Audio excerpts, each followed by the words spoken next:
Welcome back to the third episode of the origins of Haile Selassie.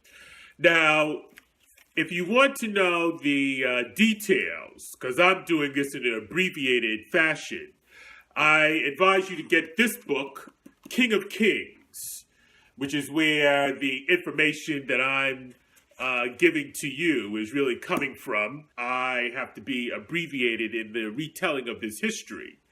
Anyway, in the last episode, I was at the point where Tafari Makanninen's father has died, and Menelik II brings young Tafari to the court of Addis Ababa. And it is there that he personally oversees young Tafari's completion of his education and studies. He takes a great interest and also has to finally complete the language courses in Ge'ez, the language of the Ethiopian church, and is the ancient Abyssinian tongue, and that's spelled G-E''EZ. But along with this indoctrination, also in court politics, that's the other reason why Menelik II wants Tafari at Addis Ababa, because he is potentially one of the heirs to the throne. And modernization process that is very important to Menelik II's overall plans for Ethiopia. However, Menelik II at this stage is an ailing emperor. And as a consequence of this, and I'm going to, so this doesn't become so convoluted, there is no male heir, and this causes the succession crisis where two candidates are in the running for the crown of Ethiopia. One of these candidates is Menelik's daughter, the Princess Zauditu. The other candidate is a grandson, Lij Iyasu, Lij being a title as prince. And these are the two candidates for the throne. And the Empress Tatu, who is Menelik II's last wife, sides with his daughter, Princess Zauditu. But most of the court, and particularly under one of the powerful Rases of Addis Ababa, Ras Tafari, they side with the grandson. And even though his claim to the throne comes from the female line, he is the son of another one of Menelik's daughters, most people have invested, or I should say, most of the courtiers have invested in this grandson becoming emperor. And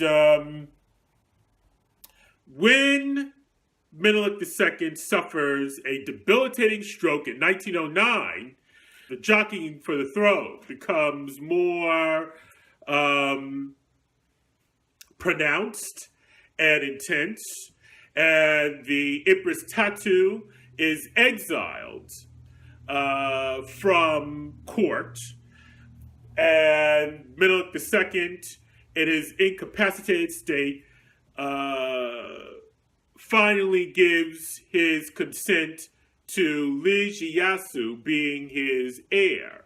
However, in order to solidify this, the young Tafari has to remain neutral, and he does remain neutral.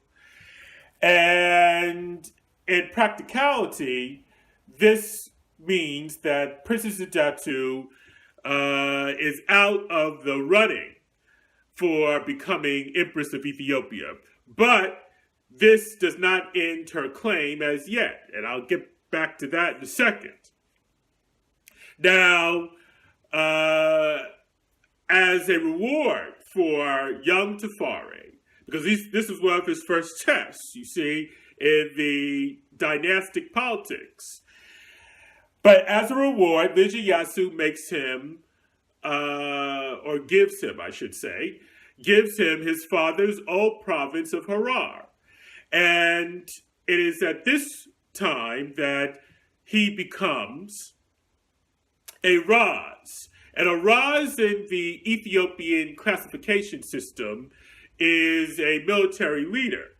Now, I have to say this as an aside and talk about the Ras Tafari and the Rastafari. The Jamaicans celebrate this aspect. And as many of you know, they, in their sect, in their religious sect, they celebrate Ras Tafari, who is the Emperor Haile Selassie. They celebrate him as the Messiah. But what they are really celebrating is the divine wisdom which came down from Solomon, and as an heir to Solomon, he is, and therefore as a Davidic heir in terms of the house of David, he is seen as the anointed of God. That's all being a Messiah means. So that is what the Rastafarian is celebrating. The fact of Ras Tafari as a anointed of God and as a leader. To get back to the story. Now, Lij Iyasu is the designated heir. And when Menelik II dies in 1913, it becomes clear, and by this time Tafari is 20, it becomes clear that Lij Iyasu is going to be the undisputed emperor. However, Lij Iyasu makes two terrible mistakes which impair this unassailable claim to the throne. And that is that he does not get himself crowned immediately. And the second thing is that he breaks his compact with Ras Tafari. And this causes the Princess Zauditu to come back as a formidable claimant to the throne and indeed overthrow in a coup d'etat Lij Iyasu by starting a propaganda campaign which claimed that Lij Iyasu was a cryptic Muslim and that if he were allowed to remain as emperor, he would turn this zealously Christian country, Christian empire and kingdom into a Muslim confederation and empire. And the nobles were not having any of that, and they one by one joined Princess Zauditu, and because Lij Iyasu threatened to take away Ras Tafari's governorship of Harar, he joins this coup, and Princess Zauditu makes a compact with Ras Tafari that he will be her heir, and during her period, her rule, a prince regent. So that in 1917, the coup is complete, and at 24, Ras Tafari becomes prince regent, and Princess Zauditu becomes the Empress of Ethiopia. And just to move this along quickly, Ras Tafari takes it upon himself to be one of the first, or the first, I should say, ruler, or major head of the ruling royal family to go abroad. He takes a tour of Europe and all of the capitals. He establishes important contacts, and in his capacity as Prince Regent, negotiates a arsenal exchange and military agreements with Great Britain over the Sudan. And I should say the Empress Zauditu finally dies in 1930 of complications from diabetes.